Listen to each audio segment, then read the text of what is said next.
Are you there? Good, because if you are here, it means that you want to speak English with confidence. And my friend, you are in the right place, okay? First of all, if you're not subscribed to the channel yet, please click right below the video, subscribe to the channel, hit the like button, and share this video with your friends. Help us to spread this word and help more people all over the world to speak English with confidence. And by the way, I have a special goal with this podcast. I want to achieve 100 different countries all over the world and help students from there to speak English with confidence. So put right below in the comments the name of your country and the phrase, I can speak English, okay? So let me know where you live and put this phrase that helps us to improve and show to more people that yes, everyone can speak English, everyone can speak English with confidence, okay? And today I have a guest from South Africa, it's Teacher Monique. She has a YouTube channel, English with Mo. So I hope you enjoyed this conversation. We talk about a lot of things, and one thing that's really, really interesting, we talk about how easy English it is. You just need to have the right key to access, okay? So let's get started. Let's go to the conversation, and I hope you enjoy it.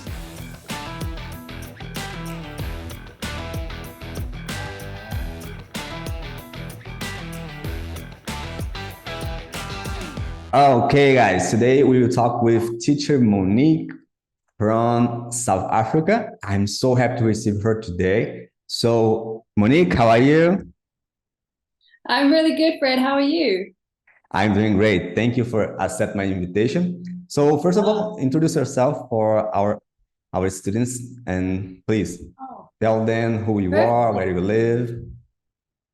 Perfect. Well, thank you so much for having me. It's such an honor to be here with you. So, I am, of course, Monique, but on my channel, I go by Mo because my friends call me Mo, my family calls me Mo. It's my nickname. So I like my students to call me that too. And I am living in South Africa. I have been living here my whole life. I have been a teacher from the moment I could start working. Fred, I actually have a funny story that got me into teaching English. I was originally actually a history teacher for high school students. Yeah. And my husband decided that he wants to move to China. So we packed our bags and we got ready to move to China. And he was already there. He was in China before me. And 1 week before I was supposed to leave to go and teach English in China, coronavirus hit and my flight was canceled and I could not get to my husband. So I decided, okay, well, I can't live in China. So I decided to completely work online. And I applied at companies in Asia to teach English. And it was the best thing I ever did, was work at home and teach English online. And I've been doing that now for about 4 years. No, 3 years. 3 years, yeah. And it's been amazing. Oh, the pandemic changed a lot of lives, including my life. And I see with you was the same. It was like a bad thing. Of course, it was a bad thing, but it gave opportunities like for you to start a new career. And I like that. Please let me know a little bit more about you. You said that you live in South Africa. Are you from South Africa? Yes, I'm born and raised in South Africa. Born and raised in South Africa. Although I have got dual citizenship, I'm actually I'm half South African and half Portuguese.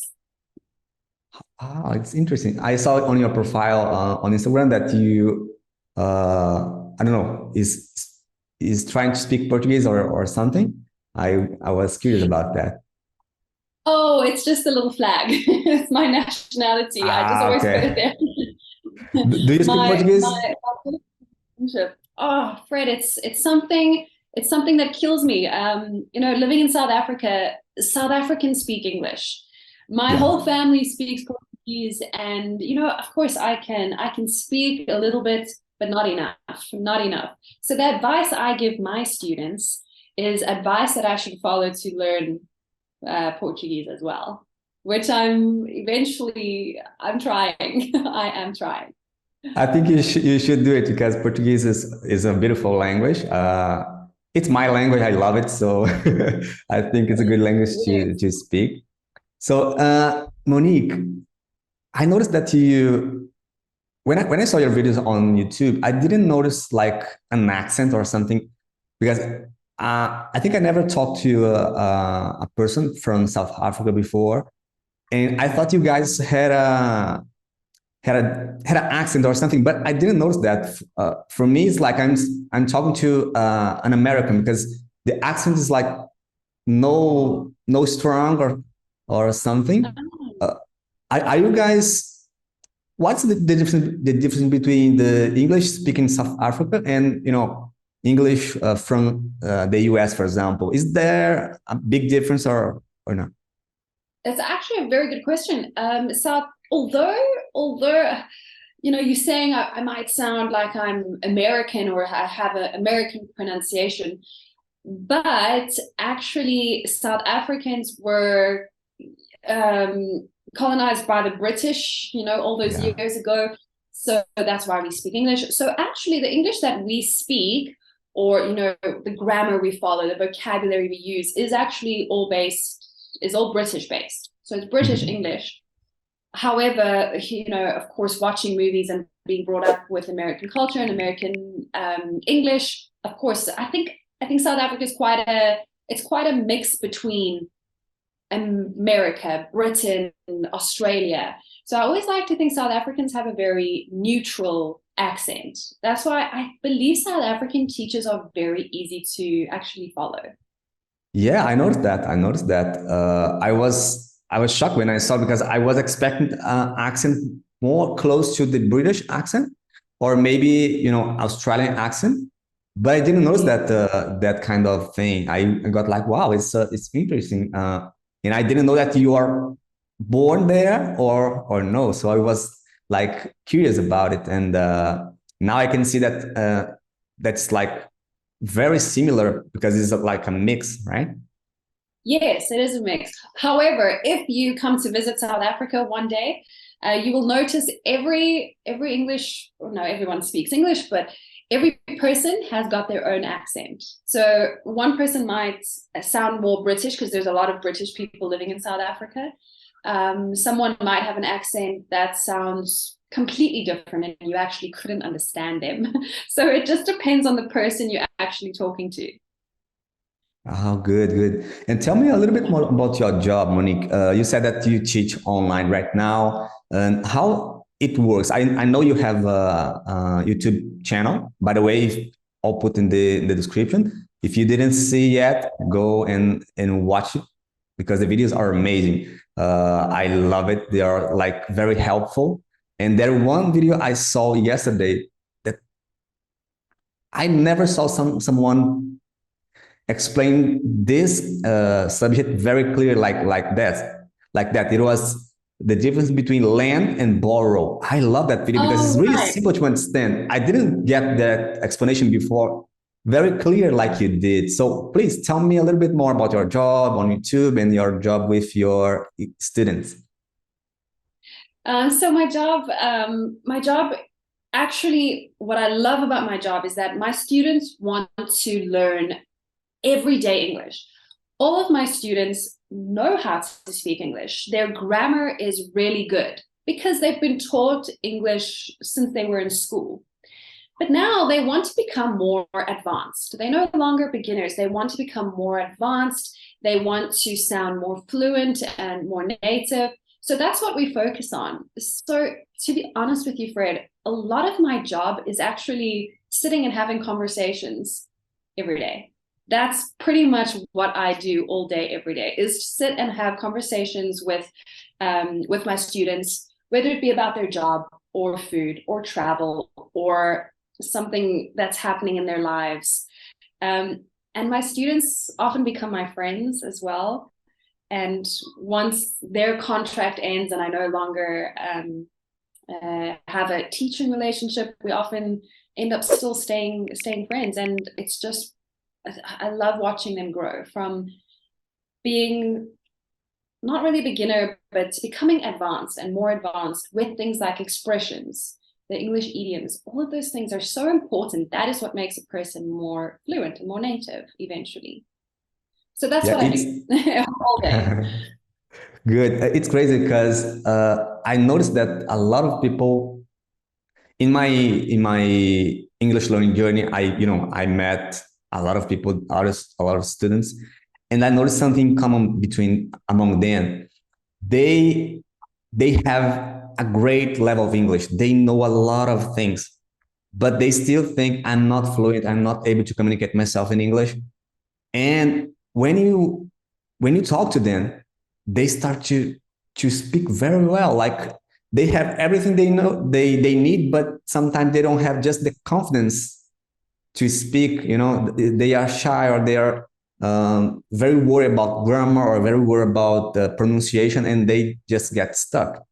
And when I noticed that, I start to think about this podcast, because every time when I talk to people and I encourage them to open their mouth and start to speak, I notice that they move forward and start to get better. So I thought, oh, there is something here. People sometimes don't need to be cheat to be taught English, Yes. because they already have a lot of things in their minds, a lot of knowledge, but they need something else. They need to be encouraged. They need to see that they can. So I notice with you is like the same. Of course, you cheat them and everything, but they already have a lot of things, and they are like in a level that they can express themselves. They can, but something hold them back. And how do you handle with that in your daily job, with Well, confidence and everything? it's exactly as you just mentioned. A lot of my students, they often say, I'm not native, or I can't speak. And I'm like, what are you talking about? You're speaking perfectly to me, and I understand everything you're saying. So I think a lot of students do lack confidence. And I personally, just from my experience, I believe that what will grow that confidence is speaking. Um, so again, I would have a student in the first lesson, let's call it January, and they're a little bit more introverted, a bit more shy. They don't want to talk as much. So in my mind, I feel, oh, their English level is not as high. Whereas a month later, all of a sudden they're talking so much more. So their language level was always good. They just needed that confidence to actually speak it. So I think just with speaking will build your confidence, and that's in any language. So yeah, that's exactly what I believe, and I tell my students that all the time. And in all my videos, I always say, speak, speak, speak, speak, speak. But it's hard to find someone to speak to. But yeah, it builds the confidence. It really does. Yeah, sometimes could be hard to find someone to talk with, but nowadays you have a lot of resources. For example, you can record yourself speaking in English, and I think this is a great tool to improve, because you can always look at the video and see where you are making mistakes, where you are, with troubles, and you can Yes. try again and again and again. I always encourage people to record videos, because with me it was like a game changer a few years ago when I started to record myself. And believe me, I am a shy person. I am totally shy. I think I'm not right now, but I was in the past. And record videos Yeah. in English start to encourage me, to it helped me to improve my self confidence, and start to speak. And right now, if sometimes I can't stop to speak. I speak all the time, and sometimes it's hard to stop. But that's actually a really good idea. And I've actually never mentioned that in one of my videos before, is to actually video recording yourself would actually be a really, really good one. I often just say talking in the mirror, but actually recording yourself and listening is so important. All of my classes that I teach are all recorded. So a lot of my students actually go back and they listen to themselves speaking. And yeah, you're so right. It's so useful to do that.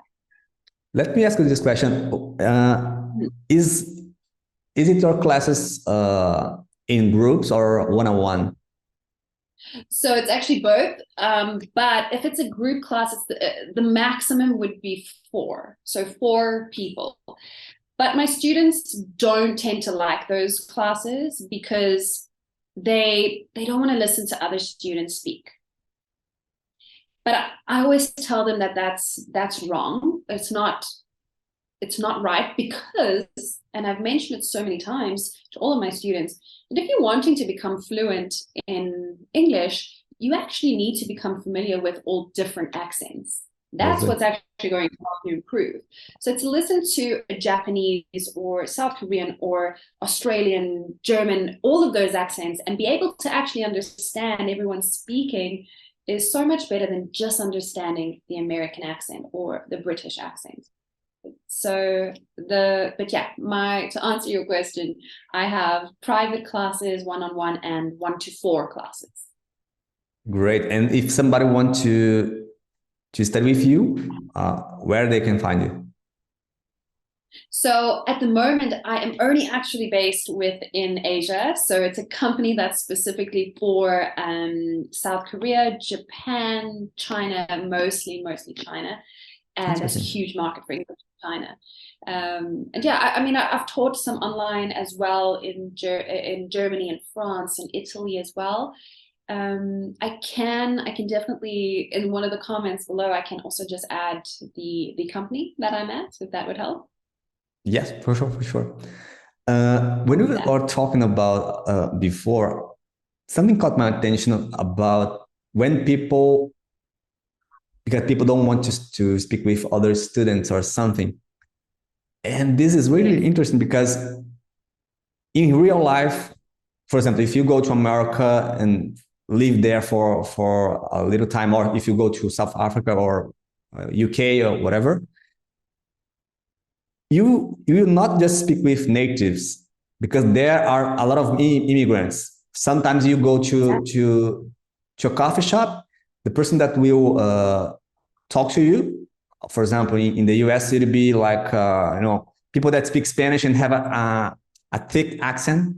So if you are not able to understand that person, you will get in trouble or you will not achieve the goal you want. A few days ago, I was interviewing some students from Sudan, from Japan, from different countries, and I noticed that exactly what you said. Sometimes it's always important you be able to understand the max accent you can, because in my opinion, understand a native English speaker is not a big of deal. It's easier than understand a person that are not native, because the movies that we watch, the most part is in English, so you are used with the accent, but you're not used to hear somebody from China speaking English, or from Japan, from Brazil, from Colombia. And this is a really challenge, is really a really challenging thing to do. Sometimes if you are not able to understand those people, maybe your English level could be better if you do that, 100%. It is. It's so important to actually practice with people of different accents and different pronunciations, not only the norm of American and British and Australian and South African. It's so important to listen to all those accents and be able to understand them. Then you're at a fluent, or you're sounding more native, definitely. Yeah, for sure. One question that I want to ask you is, you talk about fluency and everything. What is fluency for you in your perspective? Oh, Fred, that's a very good question, because I want to be honest with you. Sometimes I feel like I'm not even that fluent. I speak English. It's my home language. It's what I've spoken my whole life. And I make mistakes all the time. My family, we stop each other and we say, that is a grammar mistake. It's normal. So my definition of fluency, when I'm talking with someone whose home language is not English, I would say that fluency is me being able to actually understand you and follow you and have a conversation with you. So for me, if I'm talking to you, I believe you're 100% fluent in English. We're talking at a normal speed of English. We understanding one another. So yeah, that for me is fluency. Fluency is not advanced vocabulary and advanced grammar, because not even native English speakers know all of that. Do you know what I mean? Yeah, totally, totally. I agree 100% with you. I think fluency is kind of a really big thing, and people think about, oh, I am not fluent because I'm not perfect speaking in English. And as you mentioned, not even native English speakers are perfect. They make mistakes. They make grammar mistakes sometimes. And I have the same definition of fluence. For me, it's like the ability to communicate without fear, with confidence and everything. So if you are able to talk and listen in English and understand, I think you are fluent. So it's for me, it's simple. It's not complicated. Yeah, I completely 100% agree. So that's why whenever my students tell me they want to be fluent, I'm like, but you are fluent, in my opinion. But they want to be more and more advanced. But Fred, I make so many English mistakes, and I'm sure that when you're speaking, you make grammar mistakes in Portuguese. It's All the it's time. normal. Yeah, it's just normal, and I want my students to just start realizing that that is normal. And sometimes I make mistakes. I will rewatch one of my YouTube videos like while I'm editing, and I'm like, oh my goodness, I can't believe I made that grammar mistake. But it happens. It happens. Yeah, there is a big difference between the formal language and the language that everyone speak. I think that it's not the same. I think every single language we have this different. For example, in Portuguese, we don't speak in the same way. The grammar rules are defined. We speak Yeah. totally different, and when we are like between friends and speaking in a normal life on a daily basis, it's kind of really different. If you go if somebody is a specialist in grammar, they will say, okay, this guy doesn't speak a good Portuguese because we speak totally different from the books or something. Exactly. And English is exactly the same. The way that we speak natively is not the same that it is in the textbook. So it's exactly the same. Why do you think people don't achieve fluence pretty often? Like, because there are a lot of English schools around the world, YouTube channels and courses and everything on the internet. Uh, Knowledge right now is not the problem to speak English. Why do you think people are not able to speak English in a good way or fluently nowadays? I definitely think it could be. I think it could be a few factors. Factor number one, also taking into account maybe depending on the country that you're from, were you introduced to English from a young age? Because chances are, if you were introduced to English from a very young age, being able to pick it up quickly as an adult would be much easier. But then we can also get to the idea of hard work and dedication. If I put in hard work to learn Portuguese, if I was dedicated, I could do it because I was brought up with it my whole life. So I could become a fluent speaker. So I think people often don't become fluent or more native speaking because we do tend to give up as humans. We do. And I believe that if they actually just stuck to their goals and they were dedicated, they would. Fred, I always say I've worked with all different nations of the world and all different countries. And my students that are living in China, Fred, I have never met such dedicated and hard working students They in are. my life. They do not give up. And the progress I've seen in 1 year it's just insane. So that's why I can just see it. It's hard work and dedication. It's interesting you talk about that because I noticed that Asian people are very dedicated to when they are doing something, they really do with effort. They really want to achieve their goals. I'm saying this because I am part of an English community with from Speak English with Tiffany Academy, and I talk to people every single day. Uh, I interview them. I encourage them to move forward. And with the programs we have, like the live interviews and everything, every time people from Asia are there, the same people are there. They don't give excuses. They are there learning. They are there trying to speak. They are there pushing themselves to improve. And Yeah, I got shocked because incredible. sorry? It's incredible.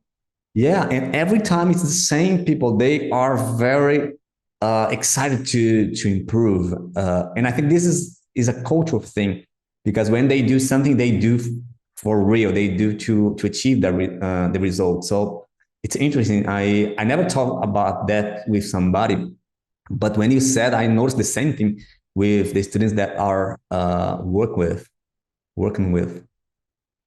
Yeah, I love working with them because they just like their goals, they just tick their goals off of that list and they will stop at nothing to improve their English. English specifically, that is just it's something that's so important for them. But it's also because of work, because if you are the more fluent you are in English, the better job opportunities there are in Asia. For sure. So that's why they're also so motivated and so dedicated to improve.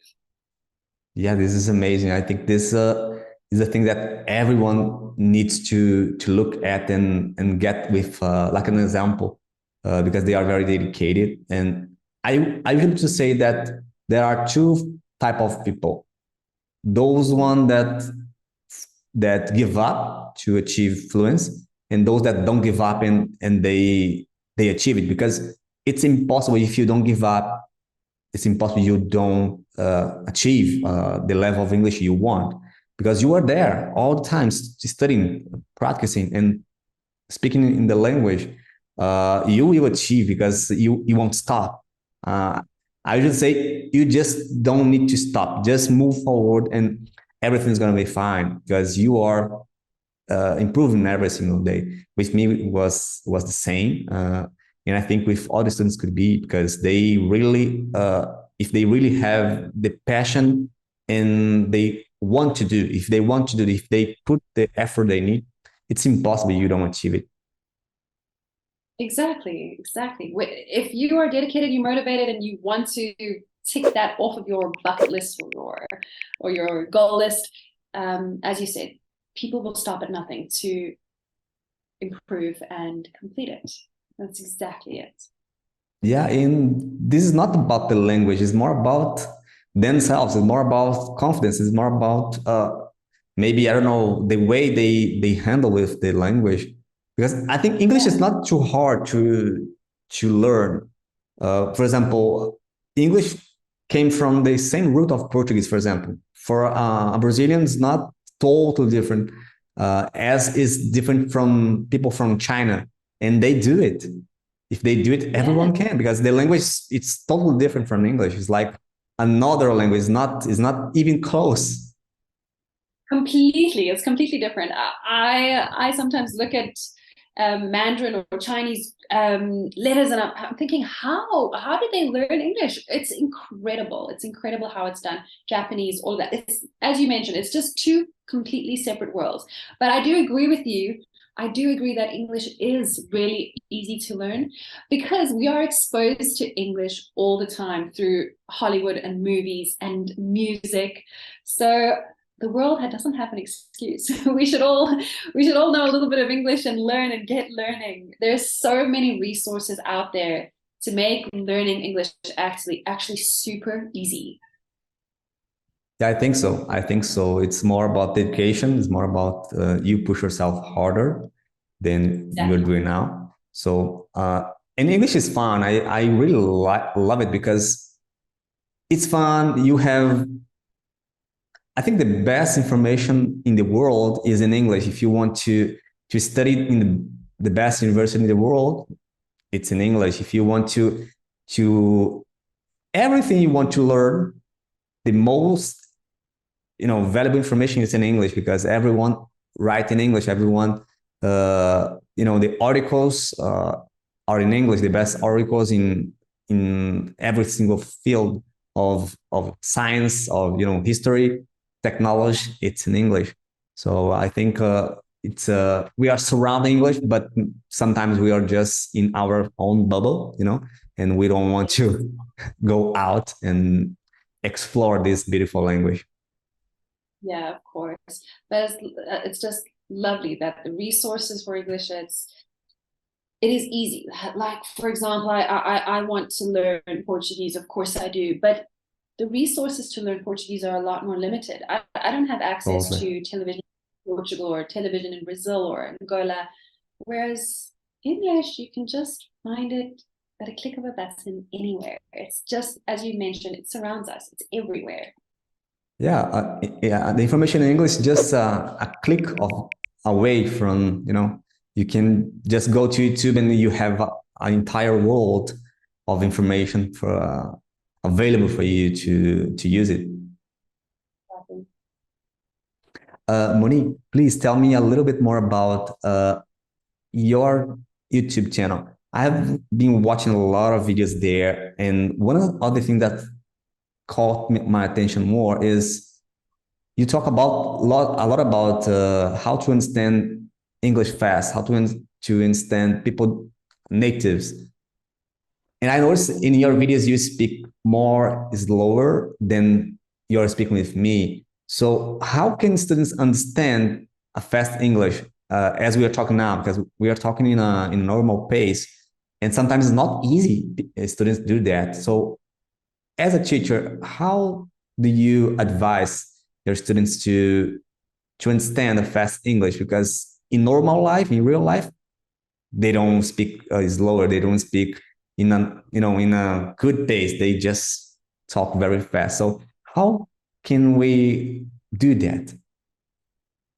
So I think like the way that we're speaking now, the speed that we are speaking, that's daily English. This is how I speak to my family. It's how I speak to my friends. This is my constant speed.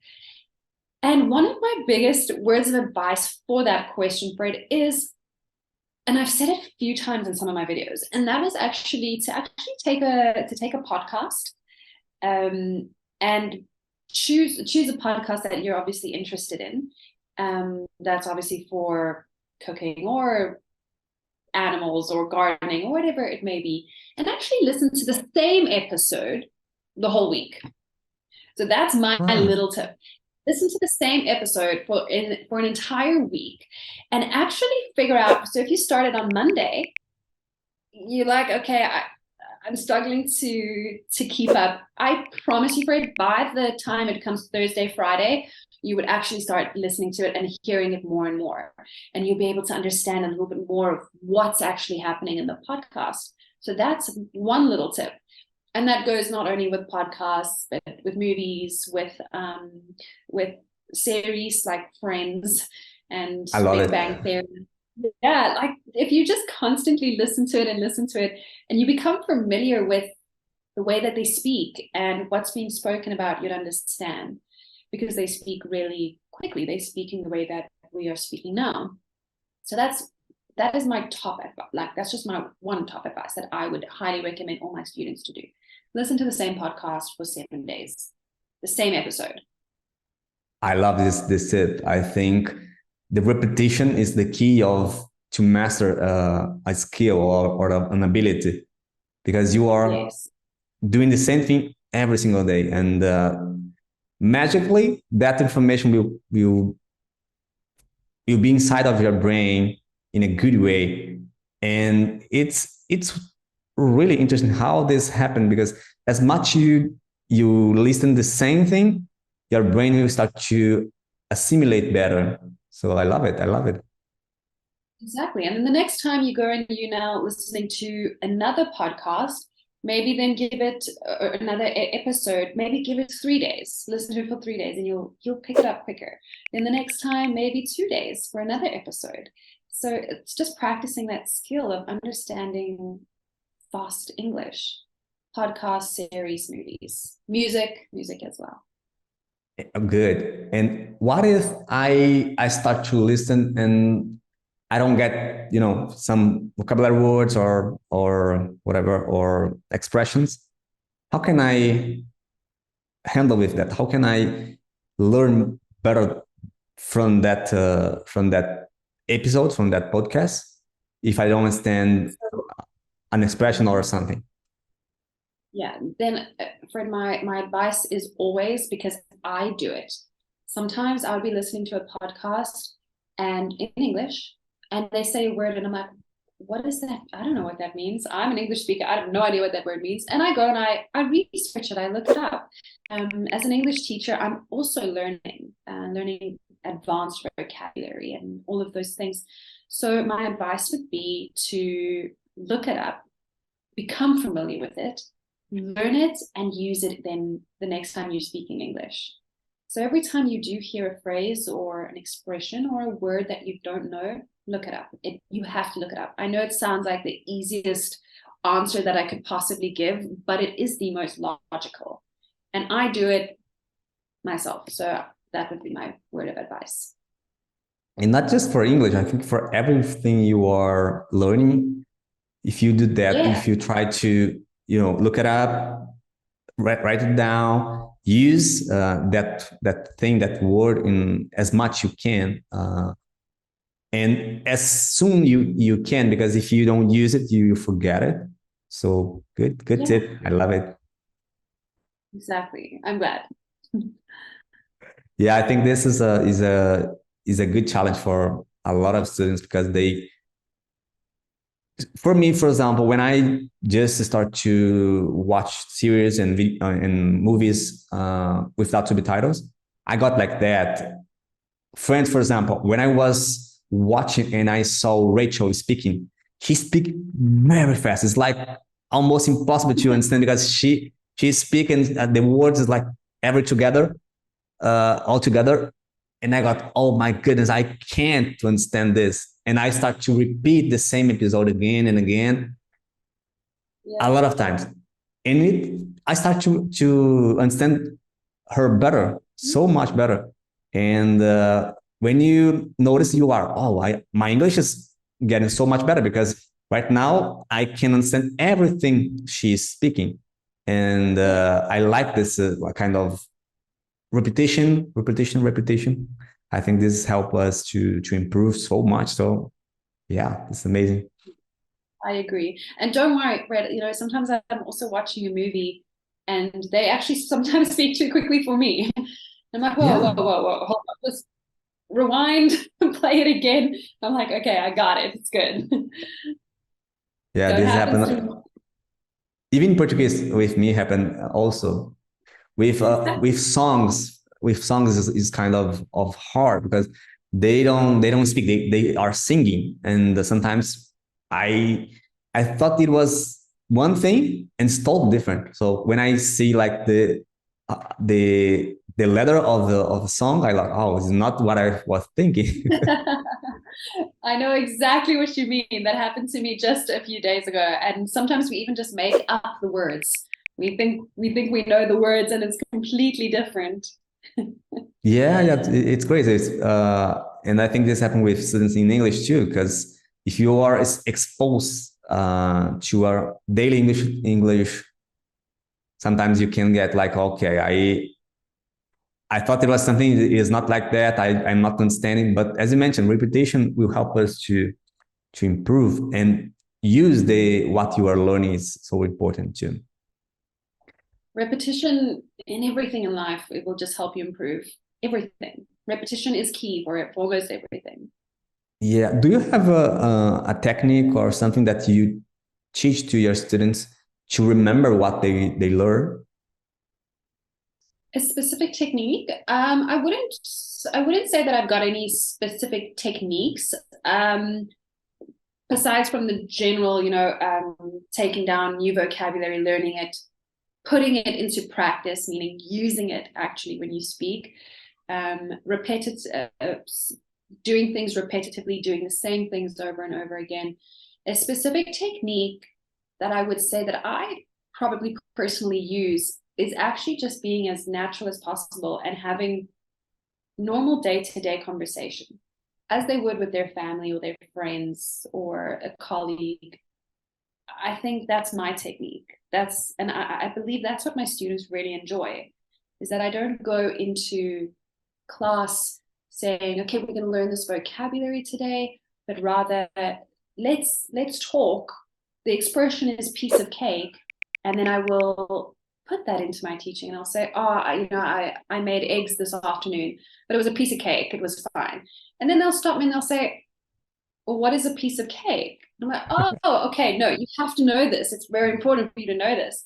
So I would like subtly put that into my conversation, and they would ask the questions. I think that's the technique I personally use when talking to my students. By the way, this expression is my favorite in English, piece of cake. I love it because it's funny. It's funny when you use that. Every time when you use that with a native English speaker, they laugh because I think it's so natural, and I like that. Yeah, it is. It's such a natural thing, and I think a lot of my students, or not a lot of my students, but a lot of people learning English, I think sometimes they think that they're learning these expressions, and I think they maybe think that native people don't really use them, but we do use them all A the lot. time, like daily. I think I use probably 50 English idioms within the 24 hours of my day, and half the day Yeah, is them a lot. I noticed how many expressions you guys use when in a normal conversation after I start to interview native English speakers for the podcast. Because I use the expression they say, I put on the screen for the students to know the meaning and everything. And in a normal conversation like this, it's incredible how much expressions you guys use. It's like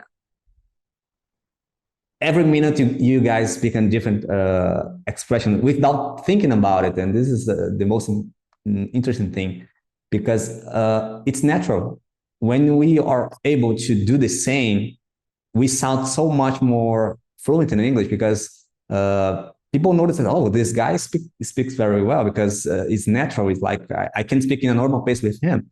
So I like to use expressions in my communication, because I think sounds more natural and more interesting for the other person I'm talking with.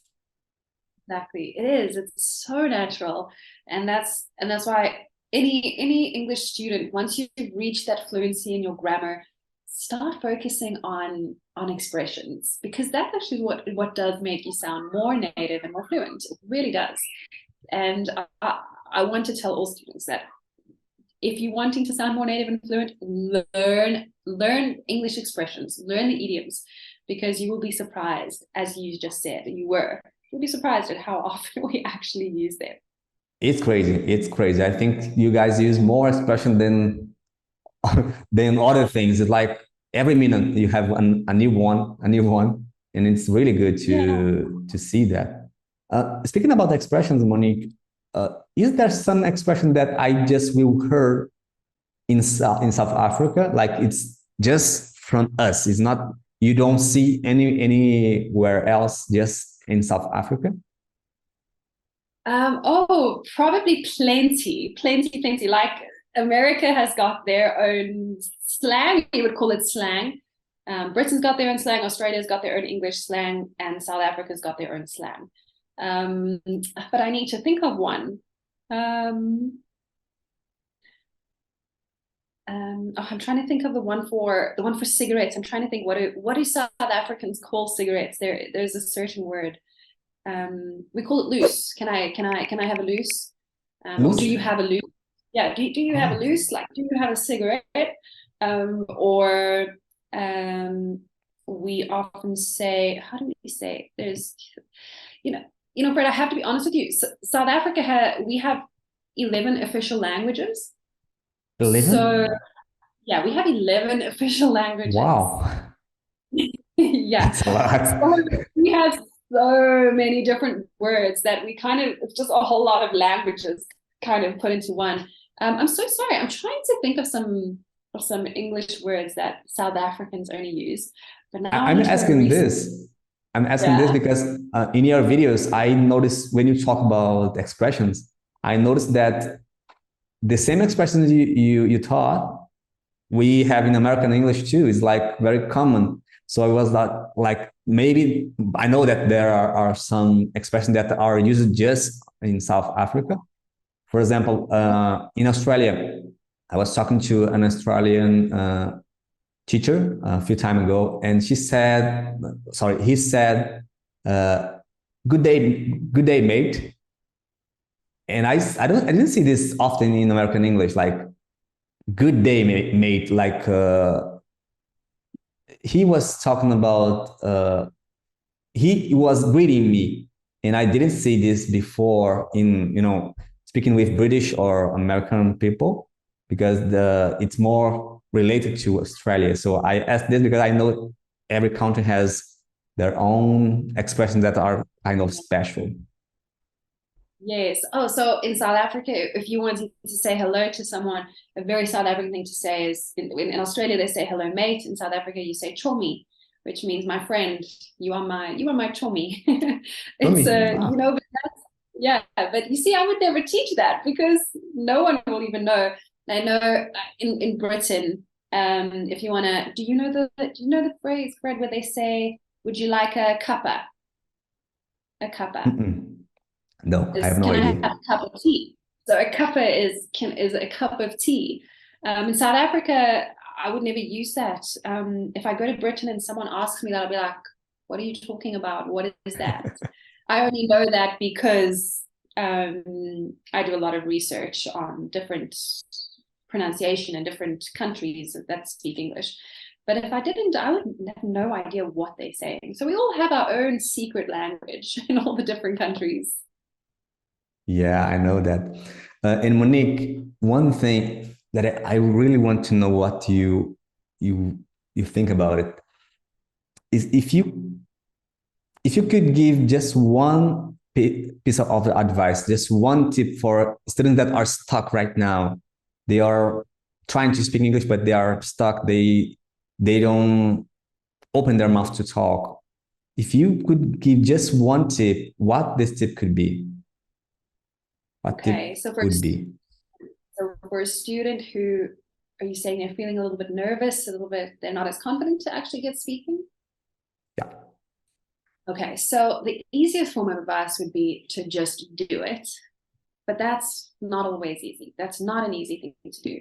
So I think my advice for a student like that would be to get talking to yourself, as we mentioned in the beginning of this video, whether it be to talk to yourself in the mirror or to talk to yourself in a video. That would be helpful. Fred, for example, I'm at the moment speaking Portuguese, or I'm learning Portuguese. So I often speak to my daughter in Portuguese, and I'll say to her, "This is your teddy. His name is Azul." I'm trying to say it's blue.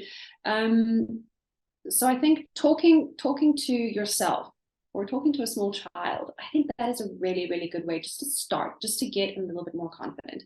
And once you've gotten that confidence, you can start talking maybe to real people or get involved in a teaching platform or a student platform.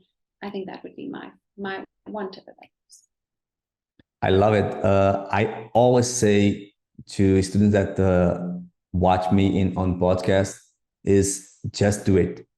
Don't wait any Yeah, longer to start to speak English because you already have the knowledge to yeah, use in English. Just do it. Just do something. Do something. Record a video or whatever. Talk to yourself. Talk to anybody, but do it. You don't need to be stuck anymore because you are there for so long. You need to move. You need to do something. And this is really cool. I totally agree with you. If you want to improve, you need to do something. Do something, yeah. right? Do it. little. And it can be something small, it can be something big, but just do something. Do something little, and that's okay. Get started. Yeah. Good stuff. Good stuff. I love it. Well, Monique, I love to talk to you. 1 hour passed very fast. We are coming to the end, and I want to say thanks again for your time. Thanks for the valuable information you brought to us today. And it was a pleasure to meet you and talk to you. So if you want to say something to the students that are watching us, please be free to do that, and share with guys where they can find you, where they can go to find you, your YouTube channel, your Instagram account. If you want, please share the information you have to for students find you on the internet. Perfect. Thank you, Fred. Well, all I just wanted to say was thank you so much for having me. It was so wonderful and so refreshing to speak to you, to my students, as myself and Fred have mentioned. Just do it. Take that little step. If you're further into your journey, carry on going. We never stop learning. I never stopped learning English. I'm still learning today. So just carry on, keep going. And I hope that my videos can help you guys. And let me know if there's something in particular that you guys would want. I'm so happy to just record. If I could record all day, I would. I love the language. I love my language. And yeah, but thank you guys. Thank you so much. And thank you, Fred. I really, really loved chatting to you today. It's my pleasure. I love our conversation, and I hope students can watch and see what they can do with the potential they have. With tips like you gave us today, they will be able to improve and do something different, because English is a beautiful language. English is amazing, and if you speak this amazing language, the doors will be open everywhere for you. So don't wait so long any longer to improve your English. Just do it. And Monique is there on it to help you. Go to her YouTube channel, English with Mo. It will help you to improve. With the content are amazing. You just need to see it. I watch every single day. I watch a video, because for me it's like, oh, it's a short video, but very valuable. We have a lot of things that we can learn and apply in our English every single day. So do it. Go there and watch. I'll put the link right down in the description. And guys, thanks again for watching us. If you are not subscribing to this channel yet, please click below, subscribe it, and like the video as well. Help us to share and encourage more people to speak English, because if I am speaking English now, you can do it as well. English is good. You will see it. So guys, thank you for watching us. Have a great day. And I hope you speak English, because you can do it. So let's see the next episode. I'll be here to encourage you again. So let's finish our episode. I'll see you guys in the next episode. Bye-bye.